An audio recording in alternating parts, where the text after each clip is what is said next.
Hello, my Rapt audience. Well, today is the 2nd of July, 2023, and in today's video, I wanted to do a Bible study regarding the rapture of the church and the gap theory, okay?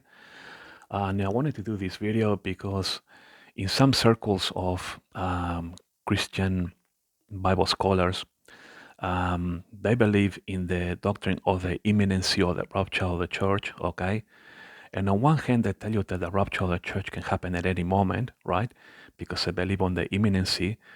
And then at the same time, whilst they're telling you this, they're actually saying that, hey, I believe that the rapture of the church is going to happen during Rosh Hashanah or the Feast of Trumpets, or better known as Yom Teruah in Israel. Okay, so, you know, either you believe on the imminency of the rapture of the church, that it can happen at any moment, or you don't, because you can't say on the one hand that you believe the rapture is imminent and then turn around and say, hey, I actually believe that the rapture of the church can only happen during the Feast of Trumpets, or if it is going to happen, it can only happen during Rosh Hashanah or Yom Teruah.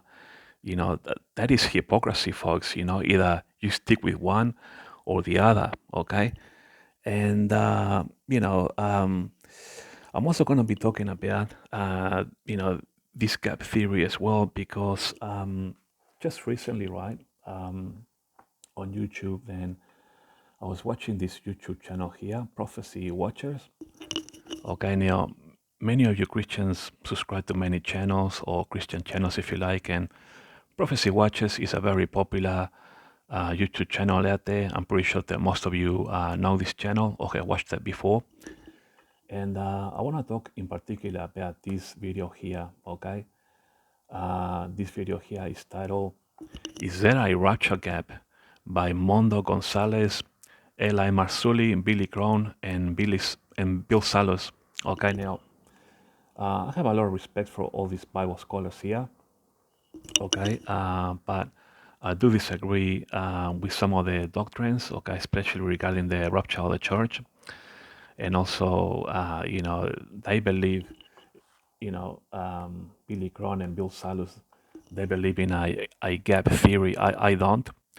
Uh, you know, that's not to say that I disagree with everything that they teach. I think that, they are all excellent Bible scholars. I actually agree with many of the teachings, but I do strongly disagree with some of the teachings, especially about the rapture, and also especially when they talk about a gap theory. Okay, so I'm going to be talking about. I want to give you my uptake and my opinion regarding this video. Now, I didn't comment on this video, but I thought that I'd do a video actually to tell you what I actually think about this video. So what happens is that most top-notch Bible scholars from America, pardon me, okay, when they read the prophecy regarding the rapture of the church, which is found in 1 Corinthians verse 52, okay, it says, Behold, I show you a mystery. We shall not all sleep, but we shall be changed. And this is the problem that they get stuck into.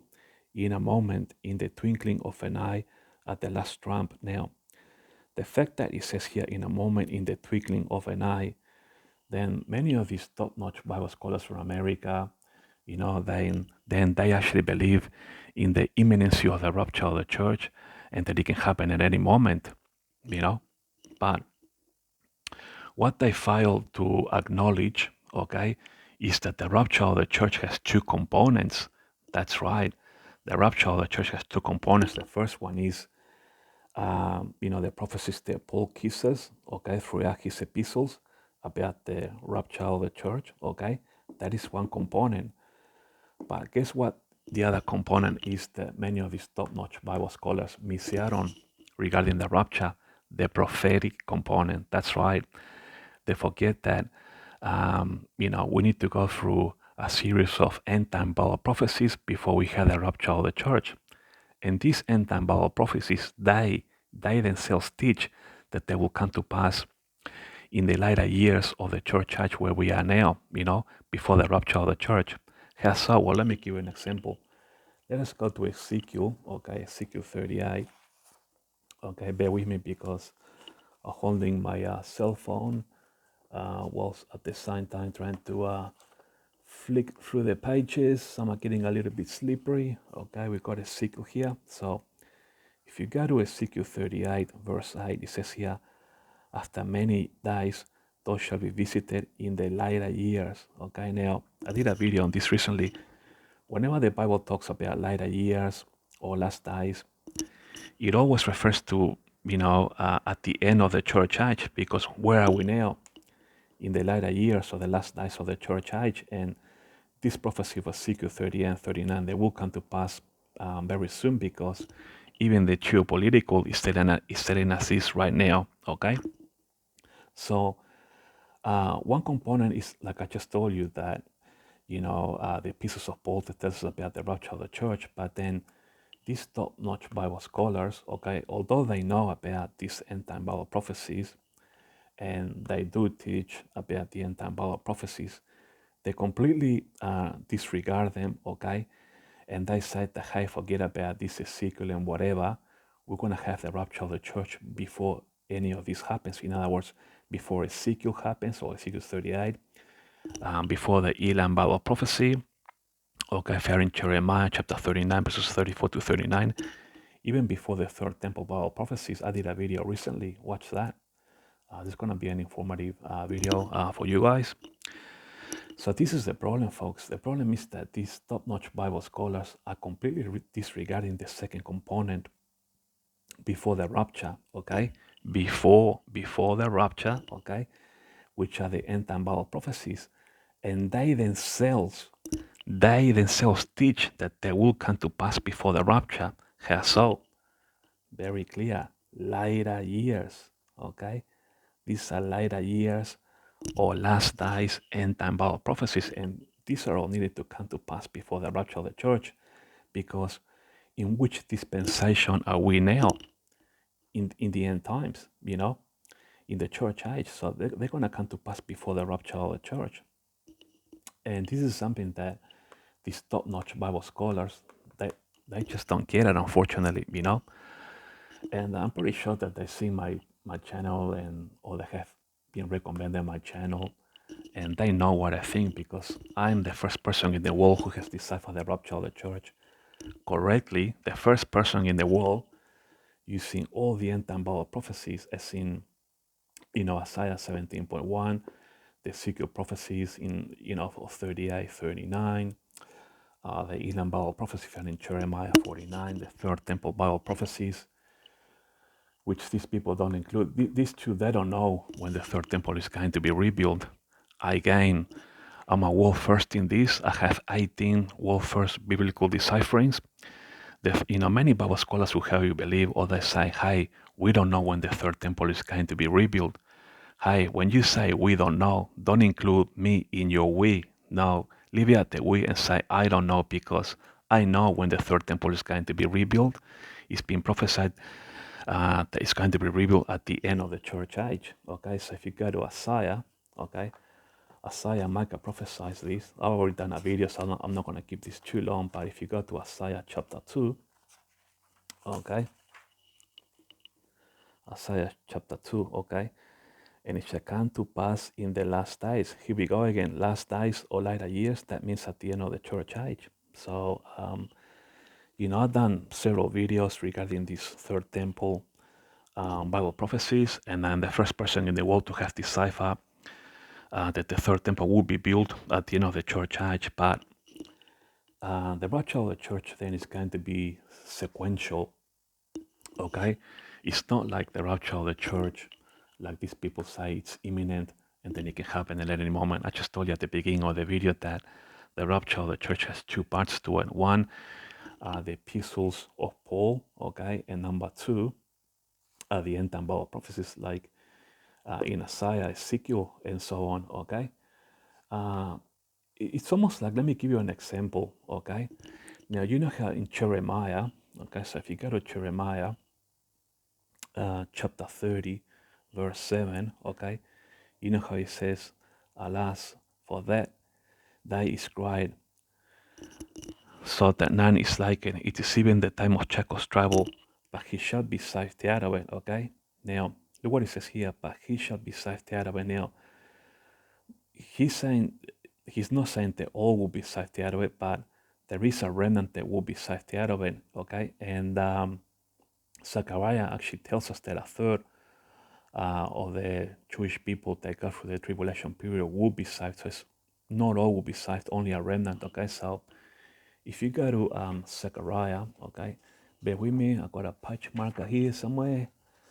Okay, so if you go to Zechariah 13, okay, Zechariah 13, verse 8, okay, it says, it shall come to pass that in all the land, said the Lord, two parts therein shall be cut off and die, but the third shall be left therein. So this is a prophecy saying that 2/3 of those people, or the Jewish people, will die during the tribulation period, and that only one third will survive. Okay, so the reason that I'm giving you this example of Jeremiah chapter 30 verse 7 and Zechariah 13 verse 8 is that there's two parts. Okay, and I'm using this example that there are two parts. Okay, that even though Jeremiah chapter 30 verse 7 says that a remnant will be saved, only one third will remain. And I just wanted to let you know that it's an example that there are two parts to this, just like there are two parts to the rapture of the church, like the first part are the epistles that Paul tells us, and the second part are the end time Bible prophecies, okay? Just like Jeremiah and Zechariah telling us that, hey, a remnant of Jewish people will survive the trip, but only one third will survive, so there are two parts, there are components to some of these prophecies, and I believe that the gap theory is also a lie as well, okay? Because the thing about the gap theory, okay, for one, Bill Salos was asked, are there any prophecies regarding to the gap theory? And there are none. He couldn't answer that because there are none. If you look throughout the whole Bible, okay, there are no Bible prophecies that say that there is a gap theory, okay? So if you read from Genesis 1.1 to where we are now at the back end of the church age, there is not one Bible prophecy that says that, hey, in the end times, there shall be a gap theory, okay? And it's hypocritical to say that there is a gap theory, because what you're doing is, when you say that there is a gap, what you're saying to me is that you don't understand the end times. You don't understand that Ezekiel, alongside Jeremiah, okay, prophesied that in the latter years, okay, these prophecies will come to pass. As in this great northern war, like it says here, in the latter years, after many days those shall be visited, okay? So, to me, when Bill Salos says that there is some kind of gap, he's not understanding how this whole process of the rapture of the church is going to come about, okay? He's not understanding that how these Bible prophecies teach themselves, okay? That they are going to happen at the end of the church, as where we are now in the later years, okay? Him and Billy Crone don't understand this, They think that we're going to have the rapture of the church before the Ezequiel war. Now, just in case if Bill Salos and Billy Crone are watching this, very soon, very, very soon, you're going to be proven wrong, because the geopolitical right now doesn't support your gap theory or your rapture of the church theory. You know why? Because the geopolitical right now in Israel is lighting up. Look what's happening in Iran, in Russia, the Iranian proxies. Okay, soon we're gonna see all these end time Bible prophecies come to pass. Okay, and we are not going to have the rapture. And guess what? You are going to be proven wrong. I know you're not gonna like me saying this to you, but you're going to be proven wrong that there is no such thing as a gap. Okay, we are going to be living through these end time Bible prophecies, not just the Ezekiel war, but also the Elam Bible prophecy, even the third temple, and even the covenant. Okay, I've done a video on this recently. Check my last video in which I explain how the rapture of the church is going to happen. So, look, I don't mean to disrespect you. I still believe that you guys are top-notch Bible scholars, but you are going to be proven wrong regarding the rapture, okay? It is not imminent. It cannot happen at any moment because the Bible doesn't support your theory that the rapture is imminent and it can happen at any moment, nor does it support your gap theory either. Why? Let me tell you for maybe the fourth or the fifth time, because the end time Bible prophecies clearly said that these prophecies are going to come to pass in the church age, in the latter years. Okay? They need to come to pass in the latter. These are promises. Okay? The Bible is 100% right. These are promises that God has made. So how can you deny them? You know, they are teaching themselves, look, later years, okay? Or in the last days. How can you deny it? You know? So, to Bill Salus and Billy Crone, I respectfully say this to you. You need to change your tune because very soon we're going to have these end time Bible prophecies come to pass. I'm sure that you guys are watching what's happening in Israel and also with Iran and so on, okay? And, you're going to think that we're going to have the rapture before these end time Bible prophecies come to pass according to you. And guess what?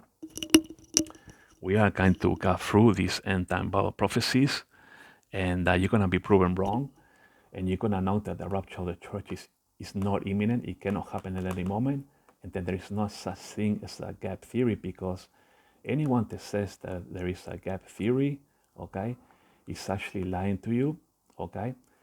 And they're lying to you because they don't understand the rapture of the church, okay? It's not imminent. There is a sequential, there is a sequential issue of end time Bible prophecies coming to pass one at a time until we have the rapture of the church. And what are they? Well, we're going to have Ezequiel happen first. What we're going to need first is actually the Elam Bible prophecy, if you're in Jeremiah 49 or Isaiah 17.1, or actually even the two. Those two will then trigger the Ezequiel war. At the end of the Ezequiel war, we're going to see the signing of the covenant, as per Daniel 9:27. We're not going to see the signing of the covenant, as per Daniel 9:27 during the tribulation period. No, anyone who says that, they are mistaking her. So, okay, let me take you to Isaiah again, to Isaiah chapter 2 regarding the end time Bible prophecies there regarding the third temple. Okay, so that I can explain this quite clearly to you. Okay, especially to all the top-notch Bible scholars from America. Okay, here we go now. At the end of the Ezekiel war, okay, it shall come to pass in the last days that the mountain of the Lord's house, okay, the Lord's house refers to the third temple, shall be established in the top of the mountain, meaning on Temple Mount, and it shall be exalted above the hills. Okay, now you need to think that at the end of the Ezekiel war, okay, Israel is going to need Temple Mount, aren't they? Okay, why? Because I need to build the Lord's house, in other words, the third temple, okay? And so how do you actually think that Israel will obtain this Temple Mount? Right now on Temple Mount, we got the Dome of the Rock and the Alaska Mosque. The only reason that, the only way, if you like, in that Israel can get Temple Mount is actually they do a deal, okay?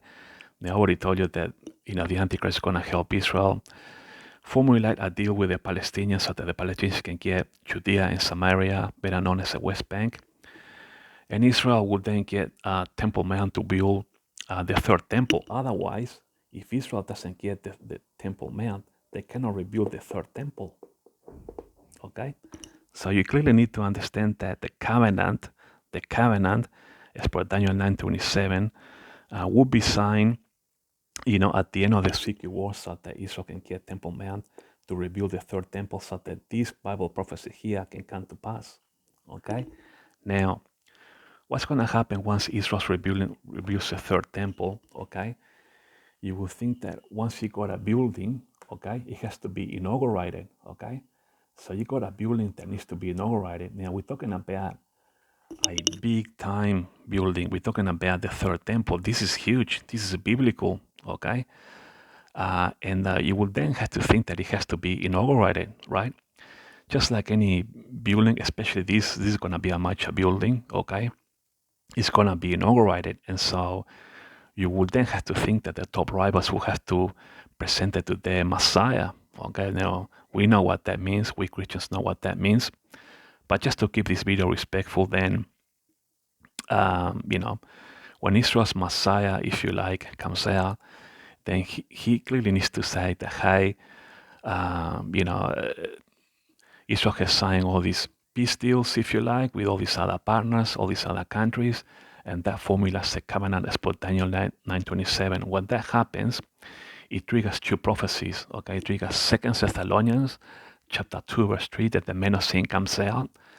Okay, that happens first because he's coming out to inaugurate the third temple, and simultaneously and precisely at the same time, it triggers the prophecy in 1 Thessalonians chapter 5, verse 3, that when the man of sin talks about peace and safety, in other words, the covenant, then bang, rapture of the church.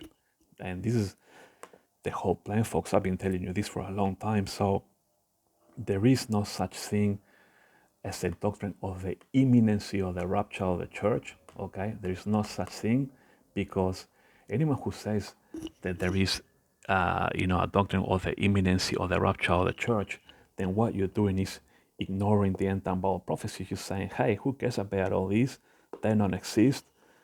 Close the Bible. Who cares? No. Jesus did tell us that, hey, heaven and earth shall pass away, but my word will never pass away, clearly saying that every single Bible prophecy will come to pass. If you say that the rapture is imminent and then it can happen at any moment, then what you're saying is forget about that. That's all you're doing. You're completely forgetting the end time Bible prophecies. And if we have the rapture of the church now, like some of you are saying, then how on earth are they going to come to pass? Okay? There is no such thing as a gap, because what's going to happen is that we're going to go immediately to the tribulation. Okay? We're going to be immediately into the tribulation, because if you read Revelation 11, okay, let me take you to Revelation 11, okay? We're going to have the two witnesses prophesying for precisely 3.5 years, okay? So for 1,260 days, okay? So how can anybody say that there is a gap theory, or a gap after the church? It just doesn't make any biblical sense, So, so we got Revelation 11 here, okay? And I will keep power unto my two witnesses, and they shall prophesy 1,203 score days, clothed in sackcloth. So basically, it's 1,260 days. So, Moses and Elijah need the third temple, because they need that to prophesy for exactly 1,260 days, because after that, then comes the abomination of desolation. In other words, the second part of the trib. So immediately after the rapture, that temple has to be ready for the two witnesses. So how can anybody say that there is a gap? When you say that there is a gap, you're laughing at the end time Bible prophecies. You actually, not taking them into careful consideration. So now, one of the things that I also want to mention is that many of these top-notch Bible scholars, I'm not pointing the finger at any of them now, but many of these top-notch Bible scholars from America, especially from America, okay, they say that the rapture of the church is imminent, okay, and the hypocrisy, like I just told you in my video, is that then they also say, hey, that it must happen during Rosh Hashanah or the Feast of Trumpets. That is hypocrisy, because you need to make up your mind. Is it going to happen at any moment, or is it only going to happen exactly during Rosh Hashanah? But then again, what these Bible scholars are forgetting is that the rapture of the church doesn't necessarily have to happen during Rosh Hashanah or the Feast of Trumpets. You know why? because when Jesus came, he came to fulfill the law. Now Jesus needed to fulfill the first four, okay, the first four feasts under the law, okay, under the law. But because Jesus now fulfilled the law, okay, we are no longer under the law. And so because we are no longer under the law, okay, Jesus then does not have to come to pick us up at the rapture during Rosh Hashanah. We are no longer under the law.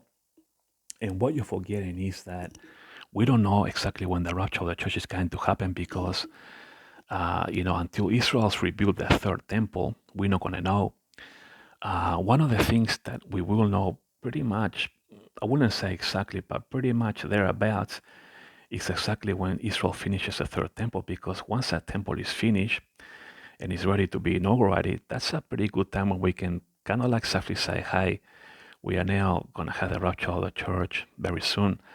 You should probably look out for an inauguration date for this third temple. And that inauguration date, everyone should be watching out for, because that's going to be probably a hard time for the rapture of the church right there and then on that date, because then the Antichrist is going to come out to speak about how he managed to, sign all these deals. In other words, come down as per Daniel 9:27. He's going to talk about peace and safety, then bang, rapture of the church. Okay.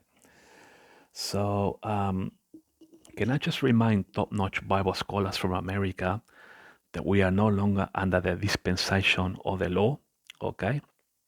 And they actually need to move up a dispensation. They need to come out, to the dispensation, of the church age. In other words, the dispensation in which we are living in under now, which we are living in under Paul's doctrine. Okay, well, Paul's doctrines are all about the church age. So if you need a leg up, if you need some help, with getting up to this dispensation, then ask someone to give you a leg up and do some reading. If you need a leg up and come to the church age, actually read Paul's epistles. Yeah, this is what I wanted to say regarding this series, and we need to be teaching people correctly how the rapture of the church is going to happen, and these two are not correct when they teach how the rapture of the church is going to happen. There is no such thing as a God theory. I just gave you all the evidence as to why, and I'm giving you all the evidence as to how the rapture of the church is going to happen. So hopefully Bill Salus and Billy Crone can watch my videos or point into my videos so they can get educated as to how the rapture of the church is going to happen. It cannot happen at any moment. There is a prophetic process or a synchronous process of end time Bible prophecies that will come to pass, and then we'll have the rapture of the church. That synchronous process is actually the end time Bible prophecies as in Isaiah 17.1, the Elam Bible prophecy, the Ezequiel war, the third temple, and so on. So there's not such thing as a gap, because once the rapture of the church happens, Moses and Elijah, they're going to come down to prophesy for exactly 1,260 days. We don't know exactly when this third temple is going to be rebuilt, just to end this video. So we don't exactly know when the rapture of the church is going to happen. We are not under the law. Jesus fulfilled the law. Jesus had to fulfill the first four feasts under the law, but because we are no longer under the law, then the rapture of the church can happen outside of Rosh Hashanah. Okay, it could happen during Rosh Hashanah. I mean, if the third temple is built by the time Rosh Hashanah comes about, then it could happen then, but not necessarily. The rapture of the church itself will be the fulfillment of the Feast of Trumpets, okay, at the last trump, like Paul tells us. And then you have to think that the fulfillment of atonement is going to be done with Moses and Elijah. That is why Jesus is sending Moses and Elijah in the first place, to make the atonement during the tribulation period for Israel, because Jesus cannot come down to fulfill atonement, because he's actually opening up the seals and dishing out God's wrath. That's why he's sending Moses and Elijah to do the atonement on his behalf, okay? And when Jesus touches down at the Mount of Olives, for tabernacles for the 1,000 millennial kingdom reign, then that's actually going to be the fulfillment of the Feast of Tabernacles, if you like. Okay, we're going to be coming down with Jesus to rule with him as priests and kings. So that is that, folks. Thanks for watching.